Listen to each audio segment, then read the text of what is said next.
children, welcome to Pioneer English class. 9ാം ക്ലാസ്സിലെ English പാഠമാണ് നമ്മൾ പഠിപ്പിക്കാനായിട്ട് ഒരുങ്ങുന്നത്. ഇൻട്രൊഡക്ഷൻ കൂടുതലായിട്ട് പറഞ്ഞ് നമ്മുടെ ഈ ചുരുങ്ങിയ സമയം കളയുന്നില്ല. നമ്മൾ നേരെ പാഠഭാഗത്തിലേക്ക് കടക്കുകയാണ്. ആദ്യത്തെ പാഠം ദ റേസ് എന്ന ഭാഗമാണ്. The race, Nisha Punjab, written by Nisha Punjab. ആ പ്രൊഫൈൽ ഒന്ന് ശ്രദ്ധിക്കുക. Look at the profile. Nisha Punjabi പുസ്തകം നോക്കി വെച്ചിട്ടുണ്ടല്ലോ. ടെക്സ്റ്റിലൂടെ ശ്രദ്ധിക്കുക. Nisha Punjabi is a freelance writer based in Lucknow, India.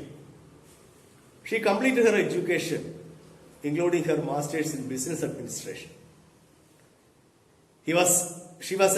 She was employed by the Lucknow Times, daily magazine of the Times of India, as a freelancer.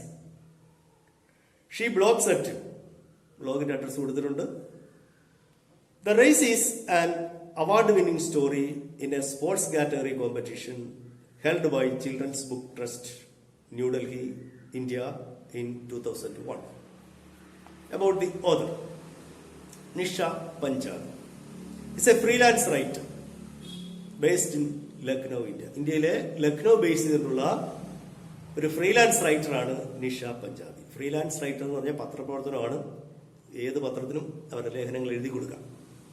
അങ്ങനെയുള്ള പത്രലേഖനെയാണ് നമ്മൾ ഫ്രീലാൻസ് റൈറ്റർ എന്ന് പറയുന്നത്. സ്വന്തം ലേഖനമല്ല, ഫ്രീലാൻസ് റൈറ്റർ. അവരുടെ കുറിപ്പുകൾ, ലേഖനങ്ങൾ ഏത് പത്രത്തിലും കൊടുക്കാൻ പറ്റുന്ന തരത്തിൽ എഴുതുന്നവരെയാണ് നമ്മൾ ഫ്രീലാൻസ് റൈറ്റർ എന്ന് പറയുന്നത്. അപ്പോൾ നിഷ പഞ്ചാബി അത്തരത്തിലുള്ള ഒരു എഴുത്തുകാരിയാണ്. Nisha Punjabi is a freelance writer based in Lucknow, India. She completed her education, including her master's in business administration. She completed her education എന്ന് വെച്ചാൽ അവളുടെ വിദ്യാഭ്യാസം പൂർത്തിയാക്കിയിട്ടുണ്ട്. അത് ഇതിനകത്ത് വരെ വരും, including her master's in business administration. Business അഡ്മിനിസ്ട്രേഷനിലാണ് വിദ്യാഭ്യാസം പൂർത്തിയാക്കിയിരിക്കുന്നത്. She was employed by the Lucknow Times. Lucknow Times എന്ന് പറഞ്ഞ പത്രത്തിലാണ് ഇപ്പോൾ ജോലി ചെയ്യുന്നത്. ജോലി ചെയ്തിരുന്നു. She was employed by the Lucknow Times, daily magazine of the Times of India. The Times of India എന്ന് പറഞ്ഞ വലിയ പത്രമുണ്ടല്ലോ, ഇംഗ്ലീഷ് പത്രമാണ്. അതിനകത്തിലെ ലക്നൗ ടൈംസിലായിരുന്നു അവർ നേരത്തെ ജോലി ചെയ്തിരുന്നത്. She was employed by the Lucknow Times, അതായത് daily magazine of the Times of India as a freelancer. അതിനകത്ത് ജോലി ചെയ്യുമ്പോഴും അവരൊരു ഫ്രീലാൻസ് റൈറ്റർ ആയിരുന്നു, ഒരു ഫ്രീലാൻസ് ജേർണലിസ്റ്റ് ആയിരുന്നു. ഷീ ബ്ലോഗ്സ് അറ്റ്, ബ്ലോഗ് എഴുത്തുകാരിയാണ് അവർ ഈ അഡ്രസ്സിലാണ് ബ്ലോഗ് എഴുതുന്നത്. ആ ബ്ലോഗിന്റെ സൈറ്റ് നിങ്ങൾക്ക് നോക്കിയാൽ അവരെ കുറിച്ച് കൂടുതലായിട്ട് വിവരങ്ങൾ കിട്ടും. ഷീ ബ്ലോഗ്സ് അറ്റ് shimmeringssunshine.blogspot.com എന്നുള്ളതാണ് അവരുടെ ആ blog address. The race is an award winning story. നമ്മളിവിടെ പഠിക്കാൻ പോകുന്ന ദ റേസ് എന്ന് പറയുന്ന ഈ കഥ ഒരു അവാർഡ് വിന്നിംഗ് സ്റ്റോറിയാണ്. അവാർഡ് വിന്നിംഗ് സ്റ്റോറി എന്ന് വെച്ചാൽ എന്താ? അവാർഡ് കിട്ടിയ കഥ. എവിടെ നിന്ന് കിട്ടി? In a sports category competition held by the children's book trust, New Delhi. ന്യൂഡൽഹിയിലെ ചിൽഡ്രൻസ് ബുക്ക് ട്രസ്റ്റ് നടത്തിയ ഒരു കോമ്പറ്റീഷനിൽ, സ്പോർട്സ് കാറ്റഗറി വിഭാഗത്തിൽ നടത്തിയ ഒരു കോമ്പറ്റീഷനിൽ സമ്മാനം കിട്ടിയ, അവാർഡ് കിട്ടിയ കഥയാണ് ദ റേസ് എന്ന് പറയുന്ന ഈ story. The story is an award winning story in a sports category competition held by children's book trust, New Delhi, India in 2001.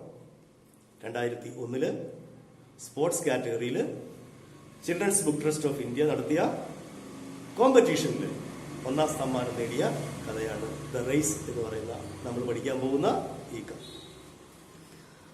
ഇനി നമുക്ക് നേരെ പാഠഭാഗത്തേക്ക് വരാം. ദ റേസ് എന്ന് വെച്ചാൽ എന്താ? മത്സരം, ഓട്ടം അല്ലേ? ഓട്ടത്തിൽ എല്ലാവർക്കും ഒന്നാം സ്ഥാനം നേടാൻ കഴിയും? ഇല്ല. ഏത് കളിയിലായാലും ഏത് കോമ്പറ്റീഷൻ ആയാലും ഒരു ടീമിന് മാത്രമേ വിജയിക്കാൻ കഴിയുള്ളൂ. എല്ലാവരും വിജയിക്കാൻ വേണ്ടിയിട്ടാണ് കളിക്കുന്നതെങ്കിലും ഓടുന്നതെങ്കിലും ഒന്നാം സ്ഥാനത്തെത്താൻ ഒരാൾക്ക് മാത്രമേ കഴിയുള്ളൂ. നമുക്കറിയാം. അന്ന് ഒന്നാം സ്ഥാനത്ത് എത്തുന്നവർ ശരിക്കും എല്ലാവരുടെയും അപ്രീസിയേഷൻ കിട്ടും. എല്ലാവരും അവരെ നിൽക്കും, അവർ വിക്ടറി സ്റ്റാൻഡിൽ കയറി നിൽക്കും. അങ്ങനെയൊക്കെയുള്ള സംഭവങ്ങളുണ്ട്. എന്നാൽ നിരാശപ്പെട്ടു പോകുന്നവരെ കുറിച്ച് ആരും ചിന്തിക്കാറില്ല. ലോസേഴ്സിനെ ആർക്കും വേണ്ട. നമുക്കറിയാം, എല്ലാവർക്കും വിന്നേഴ്സിനെ മതി, ലോസേഴ്സിനെ ആർക്കും വേണ്ട. നമുക്ക് അതിൻ്റെ ആ ഇൻട്രൊഡക്ഷനിലോട്ട് പോകാം.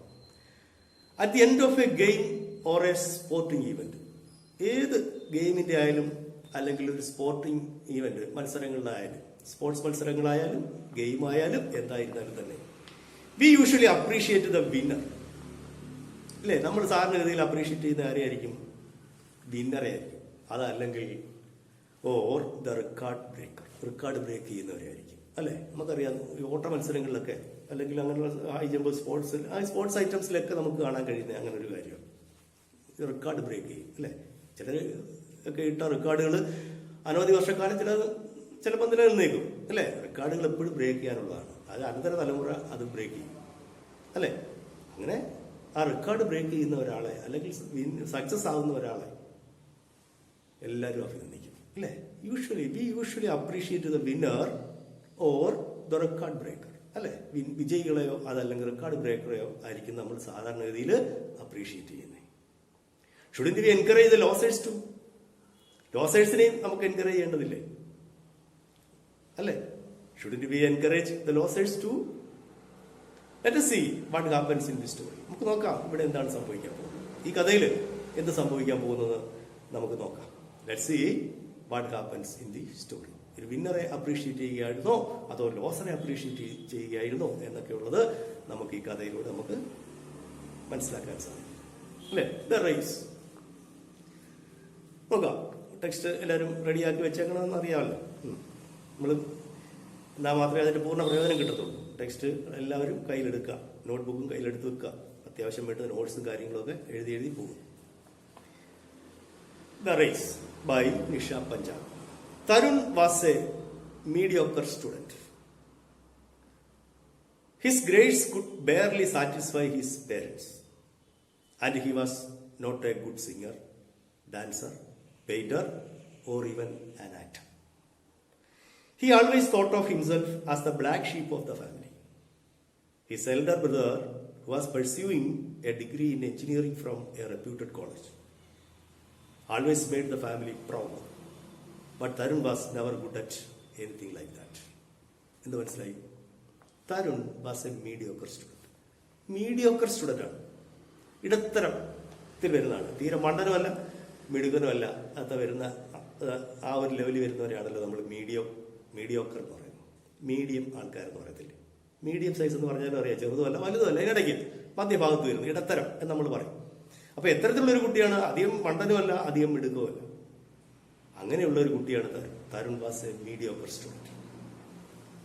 തരുൺ എങ്ങനെയുള്ള ആളെന്ന് ഇപ്പൊ മനസ്സിലായല്ലോ. എങ്ങനെയാണ്? Tarun was A mediocre student. His grades could barely satisfy his parents. അപ്പോൾ അവന് കിട്ടുന്ന ഗ്രേഡ് ഒരിക്കലും അവന്റെ മാതാപിതാക്കളെ തൃപ്തിപ്പെടുത്തത്തില്ല. നമുക്കറിയാമല്ലോ, എല്ലാവരും നമ്മുടെ മക്കളെല്ലാം മിടുക്കന്മാരാവണമെന്നല്ലയോ എല്ലാ പേരൻസും ആഗ്രഹിക്കുന്നു. അപ്പോൾ ഇവനൊരു മീഡിയോക്കർ സ്റ്റുഡന്റ് ആയതുകൊണ്ട് 50 മാർക്ക് കിട്ടിയാൽ 20-25 മാർക്ക്, അതില്ലെങ്കിൽ അത് താഴെ നിൽക്കുന്ന മാർക്ക് കൊണ്ട് ചെല്ലുമ്പോൾ തീർച്ചയായിട്ടും അവരുടെ പേരൻസ് അത് ഇഷ്ടപ്പെടും. അങ്ങനെയല്ലേ സംഭവിക്കുന്നത്? അത് തന്നെയാണ് ഇവിടെ സംഭവിച്ചത്. His grades could barely satisfy his parents. ഒട്ടും സംതൃപ്തി കൊടുത്തിരുന്നില്ല, അല്ലെങ്കിൽ നൽകിയിരുന്നില്ല അവന്റെ മാർക്കുകൾ, അവന്റെ grade. His grades could barely satisfy, പര്യാപ്തമായിരുന്നില്ല ആർക്ക്? അദ്ദേഹത്തിന്, അവന്റെ പേരൻസിന്. His grades could barely satisfy his parents. And he was not a good singer. അവൻ ആരല്ല, അവൻ പലതും അല്ല. അതാണ് ഇവിടെ. He was not a good singer. അവൻ നല്ല പാട്ടുകാരനല്ല, ഗായകനല്ല, ഡാൻസറല്ല, പെയിന്റർ, ചിത്രകാരനല്ല, ഓർ ഈവൻ ആൻ ആക്ടർ. എന്തിനേറെ പറയുന്നു, ഒരു അഭിനേതാവ് പോലും അല്ല. അവനൊന്നിനും കൊള്ളത്തില്ല. അത്ര ഒരു അവസ്ഥയിൽ ജീവിക്കുന്നു. മീഡിയോക്കർ സ്റ്റുഡന്റ് മാത്രമാണ്. അപ്പൊ എന്തിനൊക്കെ കൊള്ളത്തില്ല? He was not a good singer. എന്തൊക്കെ അല്ല എന്നുള്ളതാണ് ഇവിടെ. എന്തൊക്കെയാണ് എന്നുള്ളതല്ല ഇവിടെ ചിന്തിക്കുന്നത്, എന്തൊക്കെ അല്ല എന്നുള്ളതാണ്. And he was not a good singer. എന്തോ അല്ല, ഗുഡ് സിംഗർ അല്ല, ഡാൻസർ, പെയിന്റർ, എന്തിനേറെ പറയുന്നു, ഓർ ഈവൻ ആൻ ആക്ടർ, ഒരു അഭിനേതാവ് പോലും അല്ല. He always thought of himself as the black sheep of the family. അവന്റെ മനസ്സിൽ എപ്പോഴും ഒരു അധമ ചിന്തയാണ്. അവന് ഒരു black sheep of the family. Black sheep of the family എന്ന് പറയുമ്പോൾ അത് ഒരു ഫിഗറേറ്റീവ് ലാംഗ്വേജ് ആണ്. ആ കുടുംബത്തിൽ ഒന്നിനും വേണ്ടാത്ത കൊള്ളാത്തവൻ, കറുത്ത ആടാണ്, ഒന്നിനും കൊള്ളത്തില്ല എന്ന് വെച്ചാൽ അർത്ഥം എന്താ? Black sheep of the family എന്ന് പറയുന്ന ഒരു ശൈലി പ്രയോഗം. ഒന്നിനും കൊള്ളാതെ അങ്ങനെ ഒരു ചിന്താഗതിയാണ് അവനുള്ളത്. അവനും അങ്ങനെ തന്നെ ചിന്തിച്ചിരിക്കുന്നത്, എന്നെ കൊണ്ട് ഒന്നിനും കൊള്ളത്തില്ല എന്നൊരു ചിന്ത. He always thought of himself. അവനെ കുറിച്ച് തന്നെ ചിന്തിക്കുന്നത് എങ്ങനെ as the black sheep of the family. കുടുംബത്തിൽ ഒന്നിനും കൊള്ളാത്ത ഒരുത്തനാണ്, ഒരു ബ്ലാക്ക് ഷീപ്പാണ് എന്നാണ് അവനെ കുറിച്ച് തന്നെ അവനെ കുറിച്ച് തന്നെ മതിപ്പില്ലെങ്കിൽ പിന്നെ എന്തോ അവസ്ഥ. അപ്പോൾ നമുക്ക് നമ്മളെ കുറിച്ച് ഒരു മതിപ്പുണ്ടാവണമല്ലോ, അല്ലെ? എന്നെ എന്തിനേലും കൊള്ളാം അല്ലെ കൊള്ളിക്കാം എന്നൊക്കെ ചിന്തിക്കുമ്പോൾ അത് നല്ലതാണ്. അങ്ങനെ ചിന്തിക്കാവൂ, ഇല്ലെങ്കിൽ അത് നെഗറ്റീവ് ചിന്താഗതിയിലോട്ട് പോകും. നമ്മുടെ ജീവിതത്തിൽ നമ്മളൊന്നും നേടാറില്ല. അപ്പോൾ എപ്പോഴും നമ്മൾ പോസിറ്റീവായിട്ട് ചിന്തിക്കാവൂ. പക്ഷേ അവൻ എപ്പോഴും അവനെക്കുറിച്ച് നെഗറ്റീവായിട്ടാണ് ചിന്തിക്കുന്നത്. എന്തുകൊണ്ട് അവൻ അങ്ങനെ ചിന്തിച്ചു എന്നുള്ള നമുക്ക് കാണാം. He always thought of himself. അവനെക്കുറിച്ച് തന്നെ ചിന്തിക്കുന്നത് as the black sheep of the family. അങ്ങനെയാണ് ചിന്തിക്കുന്നത്. അതിന് കാരണമുണ്ട്. കാരണം വേറൊരാളുമായിട്ട് താരതമ്യം ചെയ്യുകയാണ്. ഹിസ് എൽഡർ ബ്രദർ, അവന്റെ മൂത്ത സഹോദരനാണെങ്കിലോ, was pursuing an engineering degree. ഉണ്ടോ? എഞ്ചിനീയറിംഗിന് പഠിക്കുകയാണ് ചേട്ടൻ, ഫ്രം എ റെപ്യൂട്ടഡ് കോളേജ്. വളരെ പ്രശസ്തമായ ഒരു കോളേജിൽ എഞ്ചിനീയറിംഗിന് പഠിച്ചുകൊണ്ടിരിക്കുകയാണ് അവന്റെ ജ്യേഷ്ഠൻ. അപ്പം ആ ജ്യേഷ്ഠനെയും അനുജനെയും താരതമ്യം ചെയ്ത് നോക്കുമ്പോൾ ആ താരതമ്യമാണ് ഇവിടെ പ്രശ്നം. His elder brother who was pursuing A degree in engineering from A reputed college always made the family proud. അവനെ ഓർത്ത് അവർ കുടുംബം എപ്പോഴും അഭിമാനം കൊണ്ടു. കാരണം അച്ഛനോട് ചോദിച്ചാൽ മൂത്ത മകൻ എന്ത് ചെയ്യുന്നു എന്ന് ചോദിച്ചാൽ അച്ഛൻ അഭിമാനത്തോടെ പറയും, എൻ്റെ മകൻ വളരെ പ്രശസ്തമായ ഒരു കോളേജിൽ എഞ്ചിനീയറിംഗ് പഠിച്ചുകൊണ്ടിരിക്കുകയാണ്. രണ്ടാമത്തെ മകനോ, അവനെന്തിനെ കൊള്ളാം. അപ്പൊ ഈ ഒരു പറച്ചിൽ, ആ ഒരു താരതമ്യം വീട്ടിലൊക്കെ നടക്കുന്ന അവൻ കേൾക്കുന്നുണ്ട്. അപ്പൊ അതുകൊണ്ട് തന്നെയാണ് അവൻ ഇപ്രകാരം ചിന്തിച്ചത്. He was always thought of himself as the black sheep of the family. എന്നെ ഒന്നിനും കൊള്ളുന്നില്ല എന്ന് ചിന്തിക്കുന്നു. ആ ചേട്ടനാണെങ്കിൽ അങ്ങനെയല്ല, കുടുംബത്തിൽ എല്ലാവരുടെയും സ്നേഹം പിടിച്ചു പറ്റുകയാണ്. കാരണം പഠിച്ചുകൊണ്ടിരിക്കുന്ന പഠിപ്പിച്ചാണ്. His elder brother was pursuing an degree in an engineering college, reputed engineering കോളേജിലാണ് അവിടെ പഠിച്ചുകൊണ്ടിരിക്കുകയാണ്. അത് മാത്രമല്ല, always made the family proud. അവനെ ഓർത്ത് എപ്പോഴും അവന്റെ കുടുംബം അഭിമാനം കൊള്ളും. അതേസമയത്ത് അഭിമാനം കൊള്ളത്തക്കണക്കൊന്നും തരുണിനെ സംബന്ധിച്ചിടത്തോളം ഇല്ല. Tarun as a mediocre student, അല്ലേ? His grades could barely satisfy his parents, അല്ലേ? And he was not a good singer, dancer, painter or even an actor. അല്ലേ? അവനെ കുറിച്ച് ചിന്തിക്കുന്ന ഇതാണ്. He was always thought of himself as the black sheep of the family. And at the same time, his elder brother who was pursuing a degree in engineering from a reputed college always made the family proud. But Tarun was never good at anything like that. അത്തരത്തിലൊന്നും ഒരു നേട്ടവും തരുണിനെ സംബന്ധിച്ചിടത്തോളം ഇല്ല. Tarun was never good at anything like that. അത്തരത്തിലുള്ള സവിശേഷതകളോ കഴിവുകളോ ഒന്നും അവനില്ല, അല്ലേ? അതുകൊണ്ടാണ് he always thought of himself as the black sheep of the family. മനസ്സിലായി കാണുമല്ലോ. അടുത്ത പാരഗ്രാഫിലോട്ട് നമ്മൾ പോവാം. ഒരു പാരഗ്രാഫ് കൂടെ നമുക്ക് അതിൻ്റെ പേര് തീർന്നു. ഇവിടെ we must stop here for the time being. Next ക്ലാസ്സിൽ നമുക്ക് കണ്ടിന്യൂ ചെയ്യാം. ഓക്കെ? അപ്പോൾ ഇവിടെ ഒരു ക്വസ്റ്റ്യൻ ഉണ്ട്, നമ്മൾ നോക്കാം. ബോർഡിൽ എഴുതിയിട്ടുണ്ട്. Who do you like more? Who do you like more? ആരെയാണ് നിങ്ങൾ ഏറ്റവും കൂടുതൽ ഇഷ്ടപ്പെടുന്നത്? തരുണിനാണോ അവന്റെ സഹോദരനാണോ? Who do you like more, Tarun or his brother? Why? എന്തുകൊണ്ട്? ആൻസർ നമുക്ക് രണ്ട് രീതിയിലും പറയാം. പക്ഷെ നമുക്ക് ഇവിടെ കൂടുതൽ മെറിറ്റ് ഉള്ള ഒരാളുടെ കാര്യമില്ല നമ്മൾ എടുത്തു പറയാം. അല്ലാതെ മണ്ടനായിട്ടുള്ള മീഡിയം സ്റ്റുഡന്റ് ആയിട്ടുള്ള അതിനെ എടുത്തു പറയേണ്ട കാര്യമില്ല. അപ്പൊ സ്വാഭാവികമായിട്ട് നമ്മൾ ഉത്തരം എന്ത് ചെയ്തായിരിക്കും? I like Tarun's brother. തീർച്ചയായിട്ടും നമ്മൾ തരുണിന്റെ ബ്രദറിനെ ഇഷ്ടപ്പെടുന്നു. എന്തുകൊണ്ട്? ബിക്കോസ് ഹീസ് ബ്രില്യന്റ്, അല്ലെ? ബ്രില്യന്റ് ആണ് ഇൻ സ്റ്റഡീസ്, അല്ലെ? പഠനത്തിൽ ബ്രില്യന്റ് ആണ്. And pursuing an engineering degree from the reputed college, അല്ലെ? അപ്പൊ തീർച്ചയായിട്ടും I like Tarun's brother because he's brilliant in his studies and pursuing an engineering degree from a reputed college. അത്രേ. അപ്പൊ ഇത് നിങ്ങൾ എഴുതിയിട്ടിരുന്നാൽ മാത്രമല്ല. രണ്ടാമത്തെ ക്വസ്റ്റ്യൻ ടെക്സ്റ്റിലുണ്ട്. ആ ക്വസ്റ്റ്യൻ എഴുതിയതിനു ശേഷം ഈ ആൻസർ എഴുതി വെച്ചാൽ അടുത്ത ദിവസം നമുക്ക് അത് അത്ര എളുപ്പമുണ്ട്. അപ്പൊ 2 ക്വസ്റ്റ്യൻസ് നിങ്ങൾ എഴുതി വെക്കുക. നമുക്ക് അടുത്ത ക്ലാസ്സിൽ തുടർന്ന് കാണാം. ഓക്കെ.